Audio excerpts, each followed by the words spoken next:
వాళ్ళ ఎకానమీ దెబ్బతీయాలని భారతదేశం ముఖ్య ఉద్దేశం అయితే కాదు. ఎందుకంటే పాకిస్తాన్ ప్రజలు వేరు, సమాజం వేరు, అక్కడ టెర్రరిజం వేరు, అక్కడ పరిపాలన విధానం వేరు, అక్కడ రాష్ట్రాల విభజన కూడా వేరు.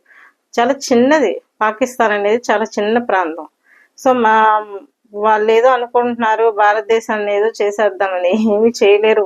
మన ఇంటెలిజెన్స్ వర్గాలు ఏం చేస్తున్నాయో తెలియదు కానీ మొత్తానికి ఇంటెలిజెన్స్ అనేది అక్కడ జమ్మూ కాశ్మీర్లో ఫెయిల్ అయిందని చెప్పాలి.